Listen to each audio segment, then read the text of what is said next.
Bionic Gloves presents the Hands-On Golf Podcast, bringing anatomy and hand function to the forefront of glove design to improve comfort, fit, and performance.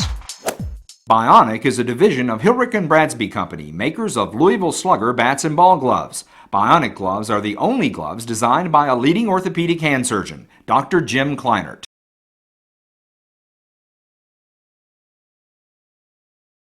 Welcome everyone to this edition of the Bionic Gloves Hands-On Golf Podcast. My name is Chaz Rowell and I am your host, and I'm here to give you golf tips from PGA pros based upon your needs that you send me via email. So this week we're coming to you from the Crescent Hill Golf Course in Louisville, Kentucky, and we're going to be speaking with Barry Bonifield here in a moment. But first, let's check out this email here. Now this one comes in from Homer, and he says, Chaz, I have a scary question for you. Ooh.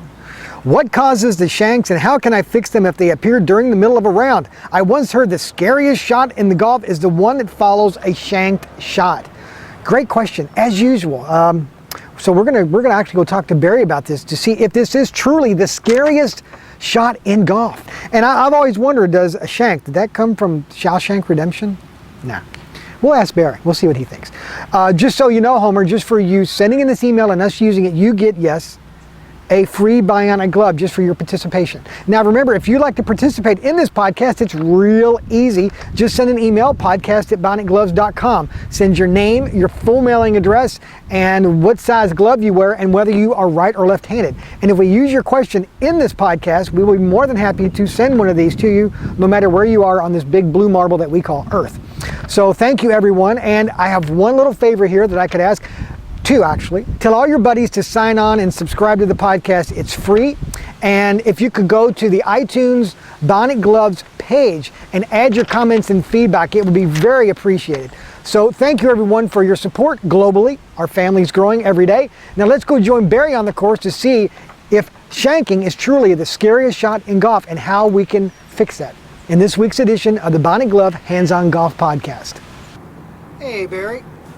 Chaz, how are you? Hey, I've got a question here, of course. I hope you've got another minute. Sure. Well, this one comes in from Homer, and he has a problem with shanking. And you know in golf, that shot right after you shank is probably the scariest because you're fearful that you're going to do it again. But I've also got another question. Did the term shank come from that guy in the movie Shawshank Redemption? What a great question. First of all, the golf part of it is fantastic, but the answer to the guy in the Shawshank Redemption, he didn't get shanked until after he went to prison, Chaz. Okay. That's when the shank occurred. But, I love the humor. Yeah, as far as the golf goes, the shank is the dreaded shot in golf, and for many, myself included, at times, it only rears its ugly head at the time you would fear it most.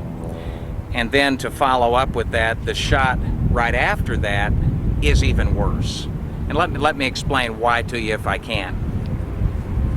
When I step up to the golf ball, and principally, though I'm holding a hybrid club here, principally with an iron, and most often a short iron, a pitching wedge, a sand wedge, a 9-iron, an 8-iron. One of those clubs typically is the vile offender relating to a shank. And here's what happens, if I might show you. When I step up to the golf ball and I put the club head down here beside the ball, when I come into the ball, if the mass of my body moves forward well ahead of the club, you can see it throws this portion, this inside portion, the hosel or the shank of the club, as it were, into the golf ball this way. And when it contacts that inside part of the club right in here, that ball is going to go, in my case as a right-handed golfer, straight to the right. There's a strange feeling that comes over us after a shank shot that we then feel as if we're going to do it again. Our bodies feel a little bit out of control because for some reason we have begun to move well ahead of the golf swing, and then that shank has happened. So first of all, rule number one, when you shank, you have to have a bad memory. That means you've got a wall right behind you and you envision a wall. This is not original with me. But when you look back to try to remember what just happened, You see a wall, you don't remember that bad shot. Secondly, I don't want the mass of my body moving forward in my swing. I want the mass of my body turning when I swing. So my left side of my body, I want to feel turn this way, not slide forward. Now, how do I stop it if I'm on the golf course and I get into a dreaded fear, anxiety attack of a shank shot? Well, first of all, you have to be a bit of a nonconformist. And here's a couple of things. Number one, I want you to lighten your grip. So take a very light grip. See, I'm barely holding on to this club. I'm holding it very lightly. You don't want to feel yourself getting a bicep pump when you're holding the club. You want to feel the pressure in your hands and in your wrist and the forearms at the very highest point in your arm.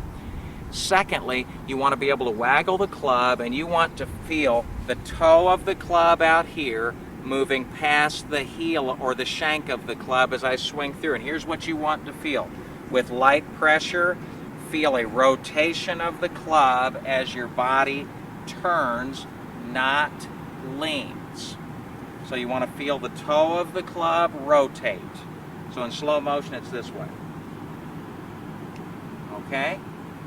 Now here's a drill for you, and this is sort of an emergency drill, but it will work.